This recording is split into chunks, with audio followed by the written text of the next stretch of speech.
வணக்கம் நண்பர்களே! இந்துக்கள் விழித்திரை நண்பர்களே வணக்கம். இந்த பப்ளிஷ் பக்கத்த சப்ஸ்கிரைப் பண்ணுங்க, ஃப்ரெண்ட்ஸ் ஷேர் பண்ணுங்க. சப்போர்ட் பண்ணணும்னு நெனச்சீங்கன்னா, ஜாயின் பட்டன் பக்கத்துல இருக்கும். மெம்பர் ஆயி சப்போர்ட் பண்ணிக்கங்க. நன்றி. இப்போ பார்த்தீங்கன்னா, துக்ளக் விழாலயே அந்த குருமூர்த்தி சொல்லியிருந்தாரு.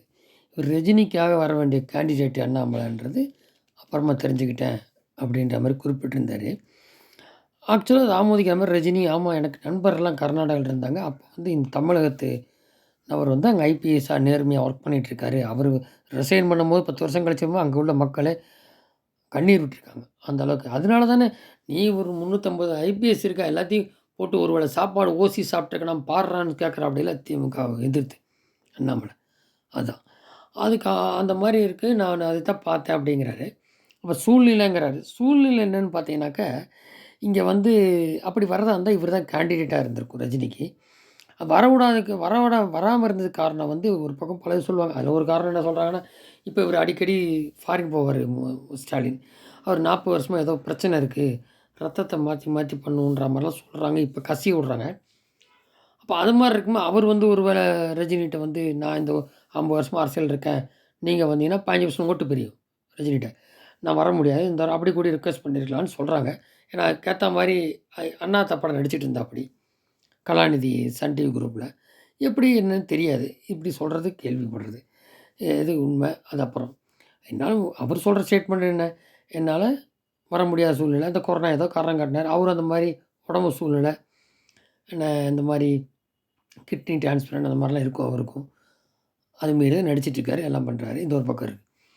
அப்போ அந்த மாரி வர அந்த கேண்டிடேட் வந்திருக்கு. அப்போ கரெக்ட்டா பார்த்தாங்க. பிஜேபி எடுத்து இவ்வளோ தூரம் 2 1/2 வருஷத்துல பார்க்குறீங்க. இப்போ அமோக வரவேற்பு எங்க இருக்குன்னு கேட்ட பிஜேபி கருணாநிதி, பிசாசு மாரி வளருதுன்னு அதே துரைமுருகன் சொல்லியிருக்காரு. இப்ப 25 தொகுதிங்கிறாரு. சீட் எவ்வளோ வரட்டும். 25% மேல ஓட்டு எடுத்துறணும்னு இருக்காங்க. அதில உங்களுக்கே தெரியும் இந்த பன்னீர் இவங்கலாம் சேர்த்து அவங்க தான் உண்மையான திமுகன்னு ரெட்டை இல முடங்கினால் முடங்கும். விருக்கிற ரெட்டை இல இருந்தால் ஒண்ணு தான் பழனிசாமி 15% தான் அது. அப்படிங்கிற மாரி கணக்கு வருது. ஸோ அந்த அண்ணாமலை இப்போ இங்க இருக்காரு. அவர் எனக்கு அப்பயே தெரியும் அவரு சீஃப் மினிஸ்டர் கேண்டிடேட்ன்னு. இப்போ அவர் கரெக்டான இடத்துல இது மாரி டெவலப் ஆயிட்டு இருக்காரு. அப்படிங்கிறத நண்பர் வட்டாரத்தில சொல்லியிருக்காரு. ஸோ இவரு இங்க வரதுக்கு முன்னாடி கர்நால்ல இருக்கும்போதே தெரியும் ரஜினி. அதுக்கு தான் அவர வச்சு தான் பிளான் பண்ணாரு. கடைசியில வெளியிலேருந்து அழுத்தமா, இல்ல தனக்குள்ள எது எப்படியோ இந்த மாரி வரல. வரேன்னு சொன்னவரு. இதுதான். இப்ப என்னதான் சொன்னாலும் உதயநிதி வர்றதுக்கு கட்சிக்குள்ள எதிர்ப்பு ஜாஸ்தி போல. இப்ப பார்த்தீங்கன்னா, அவங்க குடும்பத்தில கொண்டுலான்னு நினைக்கும்போது, வெளியில ஆஃபீஸ்ல அதாவது ஐஏஎஸ் லெவல்ல இருக்கிறவங்க, இது சனாதன அது இது வாய் இந்த மாரி வளர்றாப்படி இல்ல உதயநிதி. அதனால அவங்க ஒரு ஆப் வைக்கிறாங்க. ஏன்னா அவங்க ஐஏஎஸ்ல இதெல்லாம் பண்ணியிருப்பாங்க. உதயநிதிக்கு எதிரா. இவர் வந்தா பிரச்சனை ஆகும்னு சொல்லி அவங்க வந்து இந்த மாரி சொல்றத கேட்டுக்கிறாரு ஸ்டாலின். நீங்க இருக்கும்போது குழந்தைங்க சரிப்படாது. 2வது அண்ணாமலைக்கு ஃபைட்டுக்கு நீங்க தான் சரி. அவர் வந்தா சரியாகாது. கீழ போயிடும். அப்படின்னு. அப்படி ஏதோ ஒண்ணு சொல்லு இது பண்றது தான். தடை பண்றது. அதனால இப்போ வந்து இந்த பொங்கல் டைம்ல கர்நாடக காலத்துலேருந்து எல்லா குடும்பமெல்லாம் சுத்தி ஒண்ணா இருக்க மாரி. நேத்து சீனியர் ஏவாவேலு வரல. இந்த மாரி துரைமுருகன் இல்ல. என் பையன் உதயநிதியே வந்து பார்க்கல. என்ன கோவமா? அதாவது முதல்வருக்கு சொல்லிட்டு இவர் போய் மோடியெல்லாம் பார்த்துட்டு இருந்தாப்படி. 2 தடவ பார்த்துட்டாப்படி. அது ஊபி முதல்வர் கூட கிடைக்குதில்லையோ அப்பாயின்ட்மென்ட் கிடைச்சிருச்சு. மூடிட்டேன்.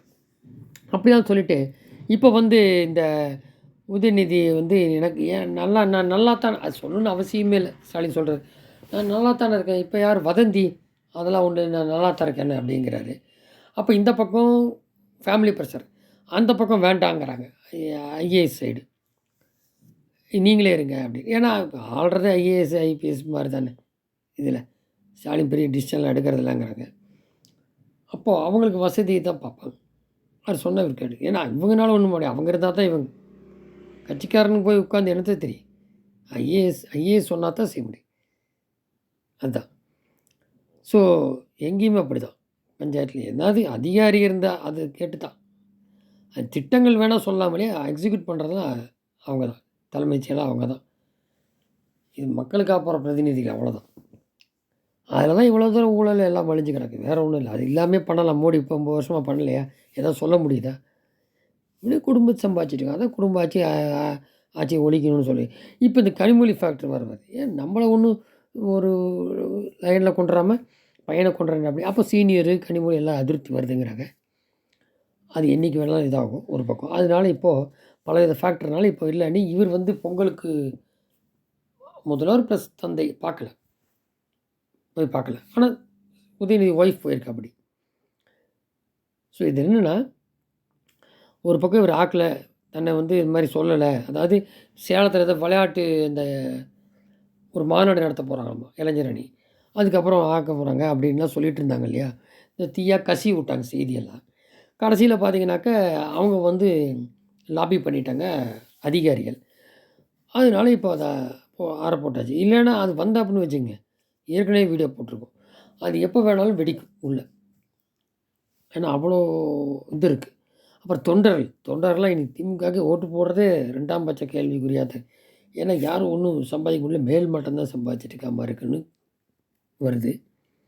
இப்படி இருக்கும்போது ஒரு பக்கம் ரஜினி வர விடாமல் இந்த 8 ஏடிஎம்கே ஆளுகள் வச்சு பிரசாந்த் கிஷோர் வச்சு தான் வந்தாங்க. அப்போவுமே பார்த்தீங்கன்னா எம்பிக்கு எம்எல்ஏக்கும் வெறும் 1.5% கூட ஓட்டு டிஃப்ரென்ஸ் இல்லை.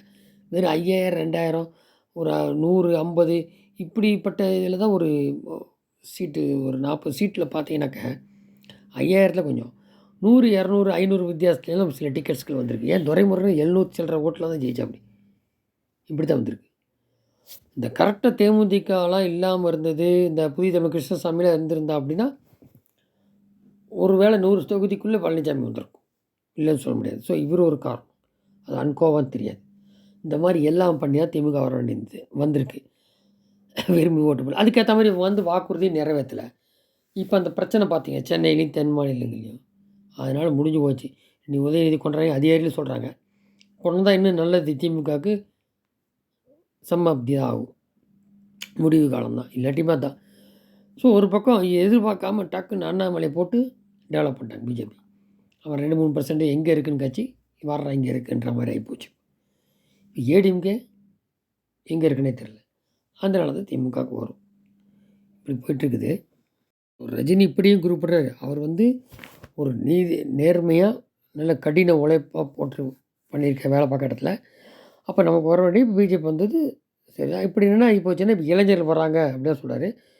இப்படிலாம் இருக்கும்போது இப்போ ரசிகர்கள் ரஜினி ரசிகர்களும் அண்ணாமலை நோக்கி திரும்புகிறாங்க. ஏற்கனவே திரும்பியிருப்பாங்க. அப்போ அந்நேரத்தில் ஒரு குரல் கொடுக்குறாரா இல்லை எதே பண்ணுறாரா அப்படி பொறுத்து பார்க்கணும். எம்பி எலெக்ஷனில் இல்லை மோடி மேடையில் வந்தால் ஜஸ்ட்டு இருக்காரா ரஜினின்னு. இப்போ என்ன ஆச்சுன்னா இந்த எம்பி எலெக்ஷனில் ஓரளவு வந்தாச்சுன்னா இங்கே ஆட்டம் காண்றோம் திமுக. ஒன்றும் இல்லை, செந்தில் பாலாஜியை பாருங்கள். அவங்க மனைவி கடுப்பில் இருக்காங்க. அம்மா ஆட்சிக்கு வர போகிறோம் அப்புறம் இது பண்ணுறோம் அப்படின்லாம் பீல் ஆகட்டும். இப்போ செந்தில் பாலாஜி அப்ரூவ் ஆனார்னா எல்லாம் டோட்டல் கொலாப்ஸ். அதுக்கு பார்த்துட்டு இருக்காங்க. அதுபோல் இந்த வரிசையாக 4-5 மந்திரிகள் இருக்காங்க. அண்ணாமலை சொன்ன மாதிரி மொத்தம் 16 பேர் இதை கணக்கு சொல்லுவார். இவர் வேறு ஆடியோ ரிலீஸ் பண்ணிட்டுருக்காரு. ஒரு பக்கம் அவங்க இப்போ இவர் போகும்போது எந்த மந்திரிக்கு வரப்போகுதுன்னு தெரியாது. இவர் பாருன்னு போகிறார் இல்லையா? அப்போது இப்போ யார்கிட்ட கொடுத்துட்டு போகிறார்? பையன்கிட்ட கொடுத்துட்டு போகிறாரா இல்லை வேறு யாரையாவது இது பண்ணால் இல்லை அதிகாரியில் கூட்டு போயிட்டு அங்கேருந்தே பார்க்க போகிறாரா ஸ்டாலின்? யார் இவரோட துறையை பார்க்க போகிறா அப்படிங்கிறது வரும் நாட்கள்லாம் தெரிய வரும். அதாவது பதவி கொடுக்குறதில்ல துணை முதல்வர், அது கவனிச்சுக்கிறதுக்கு ஆன் பிகாஃப் ஆஃப் ஸ்டாலின். அவரே அதிகாரியில் கூட்டு போயிட்டு அங்கேருந்தே ஏதாவது பார்த்துக்கிறாரா, என்ன பண்ணுறாரு வரும் நாட்கள்லாம் தெரிய வரும். இப்போ பார்த்தீங்கன்னா சில கேள்வி கேட்குறாங்க இளைஞர்கள். நான் கலைஞர் பேரன்னு சொல்கிறேன் அப்படியே சினிமாவில் வந்துட்டு. அப்போது எம்எல்ஏ ஆகி எல்லாம் ஆயாச்சு மந்திரி எல்லாம் சீக்கிரமாக. உங்களுக்கு இழைக்கப்பட்ட துரோகம் என தோன்றவில்லையா? தமிழக முதல்வர் உங்களுக்கு இன்னும் துணை முதல்வர் பதவி கொடுக்காமல் எத்தனை அரசு பள்ளிகள் விளையாட்டு உள்கட்டம் சரி செய்துள்ளீர்கள்? விளையாட்டு சாதனை இல்லாத பள்ளிகள் எவ்வளோ உள்ளன என்னன்னு தெரியுமா அப்படின்னு உதயநிதி கேட்குறேன். மழை காலத்தில் ஃபார்முலா கார் ரேஸ் நடத்துகிறேன் என 42 கோடி ரூபாய் செலவு செய்து யார் அப்பன் வீட்டு காசு? எங்கள் வருங்கால முதல்வர் அவர்களே அப்படின்னு கிண்டலாக கேட்குறேன். ஒவ்வொரு மாதம் மகளிருக்கு 1000 ரூபா கொடுக்குறீங்க. மாதம் 1200 கோடி வேணும். அதுவும் அறகுறையாக தான் கொடுக்குறது. நாமளே எய்ம்ஸ்க்கு செங்கல் தூக்கினீங்களே, அந்த 1200 கோடி இருந்தால் நம்மளே கட்டிடலாமே. எய்ம்ஸ் செங்கல் நாயகன் உங்களுக்கு தோன்றவில்லை? அந்த மாதிரிலாம் கேட்டுட்டு மாதம் 1200 கோடி வயலாக பல தொழிற்சாலை எவனுடைய அப்பன் வீட்டு காசும் இல்லாமல் நாமே துவங்கியிருக்கலாமே. விளையாட்டுத்துறை அமைச்சகம் ஒரு பள்ளி குழந்தையின் வருங்காலத்தை மாற்றக்கூடிய வல்லமை. அரசு பள்ளி குழந்தைகள் அனைவருக்கும் உங்களை அமைந்தது போல் ஒரு தாத்தா, அப்பா அமைந்தது அவர்களே பார்த்து கொள்வார் என நினைத்து விட்டீர்களோ? ஏழைகளுக்கு எங்கே இந்த மாதிரி? இது சொகுசு வாழ்க்கை. உங்களுக்கு என்ன தெரியும்? அப்போ அவங்க எப்படி விளையாட்டை டெவலப் பண்ணுறது? எங்கே போய் உலக அளவில் போய் அந்த ஆசியன் கேம்ஸில் விளையாடுவாங்க? இந்த மாதிரி இருந்தா. பள்ளி, கல்லூரியில் பயிலும் இளைய சமுதாயத்தினர் போதைக்கு அடிமையாயினர் என்று தெரிந்தும் அவர்களை நல்வழிப்படுத்தி விடாமல் உங்களை யார் தடுக்கிறார்? இறுதியாக விரைவாக ஒருமையிடம் காலந்தாழ்த்தாமல் முதல்வராக முடிசூட்டிப்பார். இன்னும் சொல்லப்போனால் உங்கள் கட்சிக்கு கிடைக்காமல் போகும் வாய்ப்புகள் நிறையவே உள்ளன வருங்காலத்தில் அப்படிங்கிற கிண்டலாக குறிப்பிட்டிருக்காங்க. நன்றி ஜெயின்.